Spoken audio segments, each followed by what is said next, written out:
Welcome to Sparkling IFS. एक जमाने की बात है, एक बेहद खूबसूरत सल्तनत थी जिसका नाम गुलिस्तान था। इस सल्तनत की पहचान उसके लहराते हुए बाग और हर तरफ फैली हुई फूलों की खुशबू थी। इसी गुलिस्तान में एक और भी ज्यादा हसीन हस्ती रहती थी। वो थी शहजादी रिदा। रिदा को फूलों से जुनून की हद तक लगाव था। वो अपना ज्यादातर वक्त शाही बाग में गुजारती थी, जहाँ हर रंग और हर नस्ल के फूल उसके दीदार को तरसते थे। रिदा के माँ बाप बादशाह जहांगीर और मल्लिका नूर अत्यंत नेक दिल और नरम मिजाज थे। वो अपनी इकलौती बेटी से बेपनाह मोहब्बत करते थे और उसकी हर ख्वाहिश वक्त से पहले ही पूरी कर देते थे, ताकि उनकी शहजादी के चेहरे पर हमेशा मुस्कुराहट रहे। दूसरी जानिब एक और भी शानदार सल्तनत थी जिसका नाम रश्क ए चमन था। यह सल्तनत भी अपनी हरियाली और फूलों से भरे मैदानों के लिए मशहूर थी। यहाँ शहजादा अवाइस रहता था। अवाइस ने बचपन में ही अपने वालिदैन को खो दिया था, जिसके बाद सल्तनत की बागडोर एक चालाक और बदतिन्नत वजीर ने संभाल ली। वजीर शहजादा अवाइस के सामने तो बड़ा ही नेक और खैरख्वाह बनता था, लेकिन हकीकत में वह एक निहायत बेरहम और मतलबी इंसान था। उसकी नजर हमेशा से पड़ोसी सल्तनत गुलिस्तान पर थी, जिसे वह हर कीमत पर अपने कब्जे में लेना चाहता था। गुलिस्तान के बादशाह जहांगीर अमन पसंद इंसान थे। वह अपनी सल्तनत और बेटी के साथ अमन और सुकून की जिंदगी गुजारना चाहते थे और जंग से सख्त नफरत करते थे। एक मनहूस दिन वजीर ने अपने मजमूम इरादों को अमली जामा पहनाया। उसने गुलिस्तान में जंग का पैगाम भेजा, लेकिन उसने शहजादा अवाइस को गुमराह किया। वजीर बनावटी परेशानी दिखाते हुए ने कहा, शहजादे, गुलिस्तान के बादशाह हमारी सल्तनत पर कब्जा करना चाहते हैं और उन्होंने जंग का ऐलान कर दिया है। हमें अपनी सल्तनत की हिफाजत करनी होगी। मासूम अव्वाइस, जो वजीर की चालाकी से बेखबर था, फौरन तैयार हो गया। वजीर ने अपने तमाम जंगजू सिपाहियों को लिया और रश्क के चमन से गुलिस्तान की तरफ कूच कर दिया। इधर बादशाह जहांगीर को जब जंग का पैगाम मिला तो उनका दिल डूब गया। उन्होंने फौरन अपनी चहेती बेटी रिदा को एक खुफिया कमरे में छुपा दिया और सख्ती से हुक्म दिया कि वो बाहर न निकले। जब तक मैं न कहूँ, तुम यहाँ से बाहर नहीं आओगी, मेरी प्यारी बच्ची, उन्होंने आखिरी बार रिदा को गले लगाते हुए कहा। रिदा इस आने वाले तूफान से बिल्कुल बेखबर थी। उसे मालूम ही नहीं था कि उसके इर्द गिर्द क्या हो रहा है। वह मजे से अपने कमरे में बैठी अपना पसंदीदा मेकअप कर रही थी और आने वाले कल के बारे में ख्वाब देख रही थी। दिन भर खौफनाक जंग जारी रही। जब शाम ढली तो यह खबर आई कि गुलिस्तान हार चुका है। रिदा के माँ बाप बादशाह और मल्लिका जंग में शहीद हो चुके थे। जब उनकी मैयतें शाही महल में वापस लाई गईं, तो रिदा के पैरों तले जमीन निकल गई। वह चीख चीख कर रोई। उसका वजूद गम के इस पहाड़ तले दब गया। उसका सब कुछ लुट चुका था। गम और गुस्से की भट्टी में तपकर रिदा ने फैसला किया कि वह अब सिर्फ एक शहजादी नहीं रहेगी।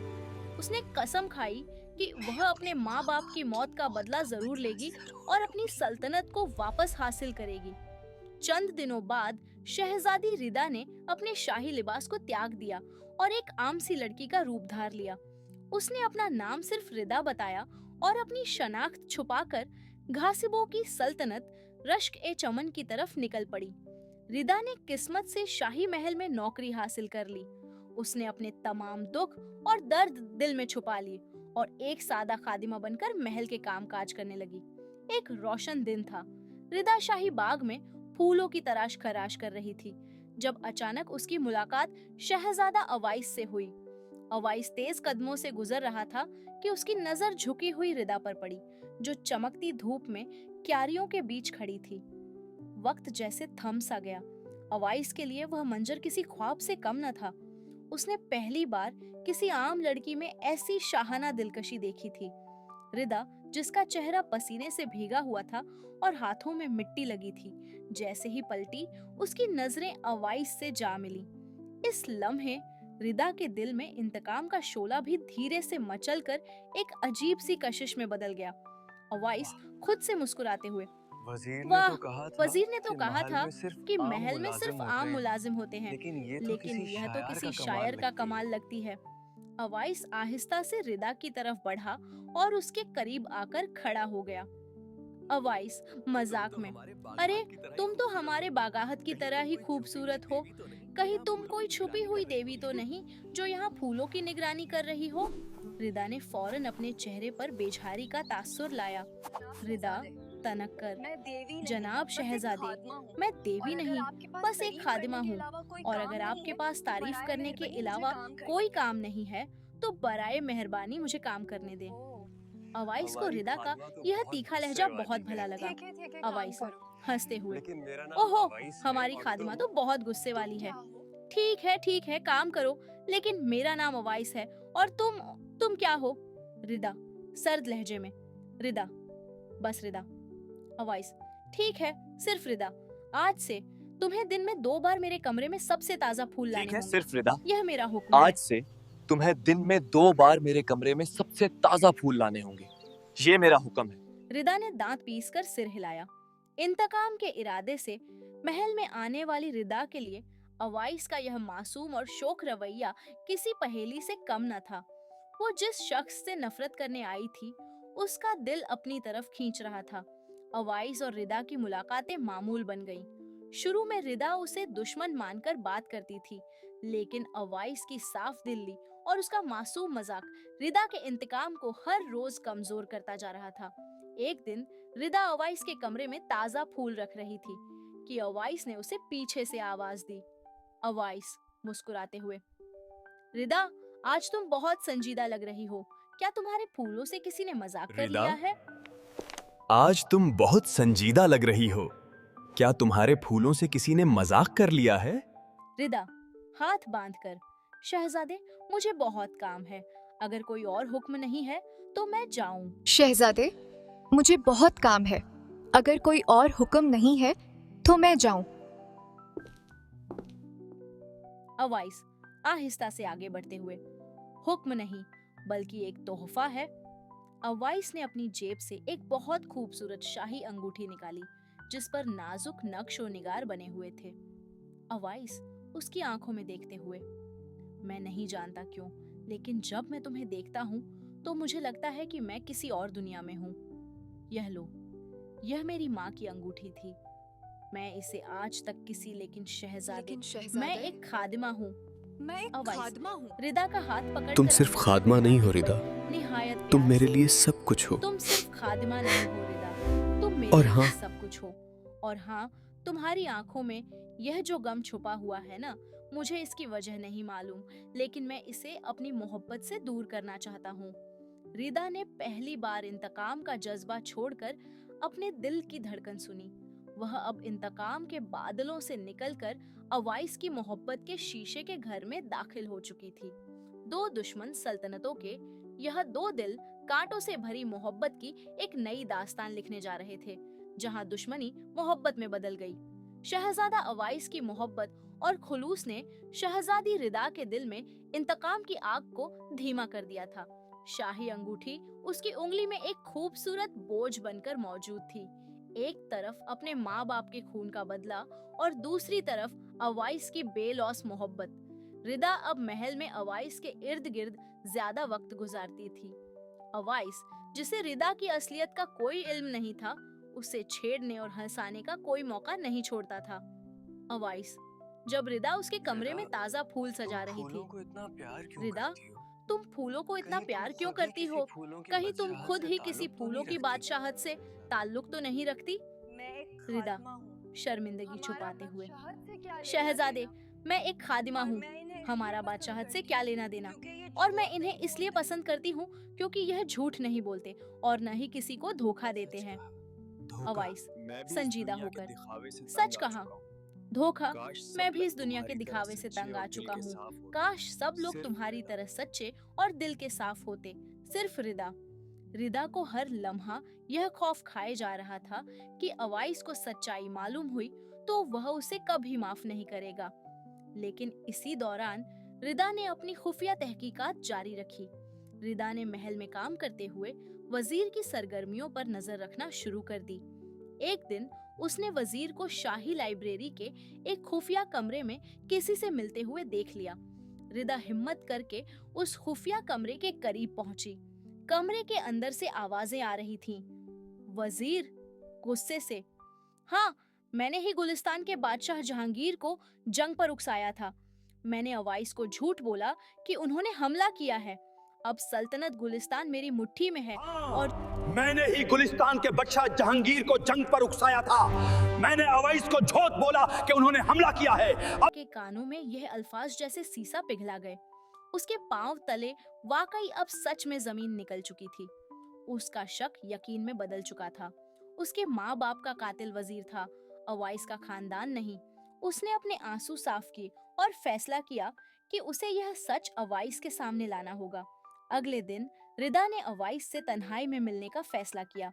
अवाइस शाही बाग में एक बेंच पर बैठा किताब पढ़ रहा था। रिदा लरजती आवाज में, शहजादे, मुझे आपसे एक बहुत जरूरी बात करनी है। अवाइस किताब बंद करते हुए प्यार से, क्यों इतनी घबराई हुई हो रिदा? तुम जब डरती हो तो तुम्हारी आंखें बहुत ज्यादा खूबसूरत लगती हैं। लेकिन खैर, बोलो क्या बात है? रिदा आंसू भरे लहजे में, अवाइस, मैं सिर्फ रिदा नहीं हूँ।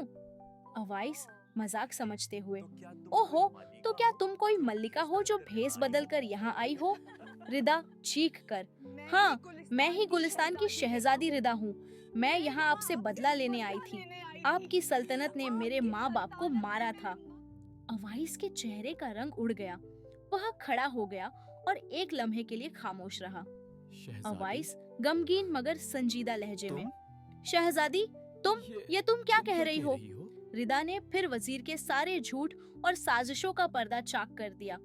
उसने अवाइस को बताया कि वजीर ने कैसे झूठ बोलकर जंग का ऐलान किया और उसके वालिदैन को शहीद करवाया। आखिर में उसने अवाइस को अंगूठी दिखाई। रिदा रोते हुए, मुझे आपसे नफरत करनी थी अवाइस, लेकिन आपने मुझे अपनी मोहब्बत दे दी। आप मेरे दुश्मन नहीं हो, लेकिन मेरे माँ बाप। अवाइस गहरे दुख में, बस करो रिदा, मेरा दिल टूट गया है। तुम गुलिस्तान की शहजादी हो और मैंने तुम्हें एक खादिमा समझकर मैंने तुम्हारे माँ बाप के कातिल को अपने दरबार में पनाह दी। अवाइस उस वक्त टूट चुका था। उसका मासूम दिल, जिसे वजीर के झूठ ने घेर रखा था, अब रिदा के सच के सामने बेबस था। अवाइस आंसू बहाते हुए, मैं तुमसे एक लम्हे के लिए भी नाराज नहीं हो सकता रिदा। मैं जानता हूँ तुम यहाँ बदला लेने आई थी, लेकिन क्या सच में तुम्हारे दिल में अब मेरे लिए सिर्फ बदला है? रिदा नजरें झुकाकर, अब सिर्फ नहीं, बदला नहीं है, अब सिर्फ बदला नहीं है, अब मोहब्बत भी है। रिदा और अवाइस ने मिलकर वजीर के खिलाफ मंसूबा बनाया। अगले ही दिन अवाइस ने वजीर को दरबार में बुलाया। अवाइस बा आवाज बुलंद, वजीर साहब, आज मैं रश के चमन की हकीकी हुक्मरान शहजादी रिदा का गुलिस्तान की हुक्मरान के तौर पर इस्तेकबाल कर रहा हूँ। सारा दरबार हैरान रह गया। वजीर भी घबरा गया। वजीर हकलाकर, यह कौन है शहजादे? यह खादिमा है। अवाइस गुस्से से, बस यह शहजादी रिदा है और यह जानती है कि गुलिस्तान पर हमला का झूठा पैगाम तुमने दिया था। मेरे माँ बाप के बाद तुमने ही मेरे वालिद को शहीद कराया और मुझसे यह हकीकत छुपाई कि मैं उनका कातिल नहीं हूँ। वजीर ने फरार होने की कोशिश की, लेकिन शाही सिपाहियों ने उसे गिरफ्तार कर लिया। इंसाफ की जीत हुई। वजीर को उसके जराइम की सजा मिली। अवाइस ने अपनी सल्तनत की तरफ से रिदा से माफी मांगी और दोनों सल्तनतों के दरमियान अमन का पैगाम भेजा। वजीर के खत्म होने के बाद रश के चमन में अवाइस की और गुलिस्तान में रिदा की बादशाहत मजबूत हुई। वक्त गुजरने के साथ रिदा और अवाइस ने फैसला किया कि वह दोनों सल्तनतों को मोहब्बत और अमन के रिश्ते में जोड़ देंगे। अवाइस एक दिन उसी शाही बाग में रिदा के पास आया, जहां उनकी पहली मुलाकात हुई थी। रिदा फूलों के दरमियान खड़ी थी। अवाइस रोमानी अंदाज में, मेरी शहजादी, मैंने सुना है कि अब तुम फूलों के साथ साथ मेरी भी निगरानी करती हो। रिदा हंसते हुए, शहजादे, मैं तुम्हारी निगरानी नहीं करती, मैं तुम्हारा ख्याल रखती हूँ और अब कोई भी कांटा तुम्हारी तरफ नहीं आ सकता। शहजादे, मैं तुम्हारी निगरानी नहीं करती, मैं तुम्हारा ख्याल रखती हूँ और अब कोई भी कांटा तुम्हारी। उन्होंने एक दूसरे की तरफ देखा और मुस्कुरा दी। उनके चेहरों पर वो पहली मोहब्बत की चमक थी जो दुश्मनी से शुरू हुई और अबादी इश्क में बदल गई। आखिरकार शहजादी रिदा और शहजादा अवाइस की शादी हुई और उन्होंने अपनी दोनों सल्तनतों पर इंसाफ, अमन और बेमिसाल मोहब्बत के साथ हमेशा हमेशा हुकूमत की।